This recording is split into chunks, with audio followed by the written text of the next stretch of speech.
A handful of people had to be evacuated because of how quickly the waters rushed through here. We have seen an officer stop by this location to check out the structure behind us, and there's a good reason for that. You can actually see the fire that was part of this building start back up. I'm going to kick it across the surface here, and you get an idea of how warped this pavement is. A crook or crooks busting into a car. At this point, an expert tells us all they need to do is concentrate on the ignition area here. The fire scene is right over my shoulder there, but to give you some perspective, we walk over this way to show you the fire department is right over there. Do not leave your children inside cars. Do not leave your pets there as well. Fans flew in all the way from Los Angeles to get to tonight's game. The original start time, there's one right there, 7:05. But of course, Mother Nature had a different start time in mind. On Wednesday, Calhoun and 103rd was moving, with the exception Pamela Watkins. He stopped me for speeding. She had to pull over. It's like, oh man, coming down 103rd. The Chicago firefighter was in uniform, on her way to work, and felt something wasn't right. Separate officer may have felt it too, stopping his squad to talk to her. I didn't get out until the other officer who pulled up alongside of me gave me permission. That's when the officer behind me got out, his hand on his gun. Get in the car, get in the car. You feared for your life? I did. Watkins says the verbal abuse Get in the car, get back in the car. turned physical. He's like, this is where the door slammed. He didn't care that your foot was in the way. No, and then he did it a second time. She's wearing bandages rather than a cast. Her heavy work boots lessened the impact. This is what saved.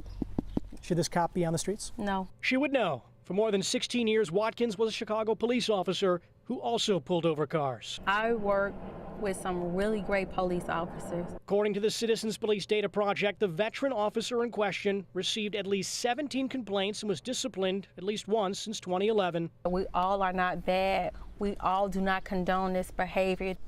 This week, Watkins received a ticket, an injured foot, and word her case is under investigation. IPRA has contacted me. And a spokeswoman for IPRA confirming tonight there is an independent investigation. That includes a review of video from the stop. The view is fantastic. The view is of downtown Chicago.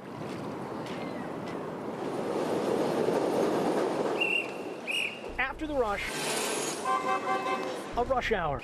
Yeah, always running around, always working through traffic.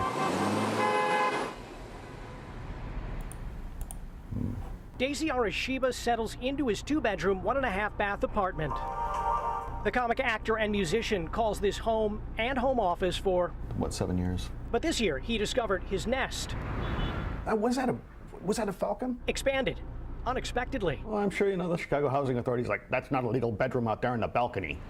Part of his 28th floor Lakeview apartment was taken over by a pair of squawky squatters. When they get together, they become kind of the Bickersons. It's like, what are you doing? It's like, I've been flying around hunting things. What do you got? I got something. I just killed it. You want to eat some? Sure. You know. Peregrine falcons are a bird of prey traditionally nesting in places like barren cliff faces. And I happen to have empty window boxes because I'm a terrible gardener. He branded the birds after famous musicians, Steve and Linda, because Perry, Steve Perry and Linda Perry. eventually discovering his new neighbors made more than music. And there are 4 chicks. There's Luke Perry, Katy Perry, Joe Perry, and because it's Chicago, Refrigerator Perry. The birds are federally protected, so it is against the law to move the nest. Arashiba has limited access to his balcony for about another month. That's when this feathered family could say farewell. Chicks that have been born here have ended up as far away as Ecuador. For now, the hum of traffic is part of the lullaby for 4 newborns. The Windy City providing a perch and one man providing the rent for some temporary tenants. So there they are. Unfortunately, I'm okay with it. Jeremy Ross, CBS 2 News. He started screaming, he started crying. Wednesday afternoon, this quiet Munster block erupted with calls for help and a struggle. Out of nowhere, these 2 dogs showed up. They're big pit bulls, My mom was pulling it back like a tug of war, like kind of licking and trying to bite. grabbing him right on the shirt. Did the dog have its jaws on your son's head? Yes, on my baby's head. It made me feel angry and sad, so I came to rescue. 8-year-old Sasha Pachilenkoff saw his 2-year-old brother under attack by his neighbor's dogs. He was yelling, Leave my brother, leave my brother. Mom, Tatiana Moore, describes him distracting the canines. As a result, the 2-year-old wasn't hurt. We can't say the same for his big brother, who calls the subsequent pain the worst he's experienced. I fell down a treehouse and I got choked up by a hamburger. So that is my worst one. Dog's jaws were, you know. Biting my leg. He doesn't intervene. Is one of your kids in intensive care, possibly even dead? Oh my gosh, I don't want to even think about it. Pictures show the puncture wounds, bruises, and scratches. Police say somehow the dogs managed to get free from this gated yard. We visited the home for comment. I'm sorry, I really can't speak to you. I'll have to get my attorney. You don't believe that the kids provoked the dogs whatsoever? Oh no, of course. They didn't even see them. Now, police are telling us that the owner of the dogs was given 2 citations. They also tell us that they'll be talking with prosecutors to see if charges are warranted in this particular case. As for the family, they don't want any harm to come to the dogs. They just want them better secured in the future. Right now at 6:30, a violent holiday weekend in Chicago claims the life of a 7-year-old boy. Plus, we're taking a look at some of the 4th of July celebrations held around the area. And what a long, strange trip it's been. The Grateful Dead play their final show at Soldier Field this evening. Good morning to everyone out there. I'm Jeremy Ross alongside Mary Kay Kleiss. Thank you for sharing your morning with us. If you have any coffee to share as well, we could probably use that too. New this morning, a 7-year-old boy returning from a 4th of July celebration is shot and killed in Humboldt Park.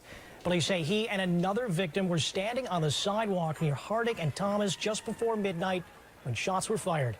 The boy was hit in the chest. Paramedics rushed him to Stroger Hospital, where he later died. The other victim, a 26-year-old woman, was also taken to Stroger in stable condition. Police believe the victims were not targeted. So far, no one is in custody. A 14-year-old boy is dead after a fight on Facebook transitions into real-life violence. The Wisconsin teen died after he was shot Friday night. Police say the boy and a group of friends had an argument on Facebook with another group of people over a girl. The 2 groups met up at a fireworks show. That is when someone fired a barrage of 8 or 9 shots. Police continue to search for suspects. Rescuers in China scrambled to find people trapped during an earthquake, even as the ground was still shaking. Surveillance video shows a group of soldiers running for the door after a 6.5 magnitude quake in far western China Friday. Many arrived at the hardest hit areas within minutes. At least 6 people were killed and dozens more were injured. Time right now, 5:13. Mary Kay, finally seeing summer weather. Get this, during summer. I know, right? Wait, whoa. For people who have difficulty making toast, like myself, this is actually a pretty good way to go. No cooking required. And of course, both these things are non-fat, right? Of course, no calories. And fresh strawberry scones, which are my favorite. I've tried making scones before. Oh, how did that go? It did not go well. It did not go well.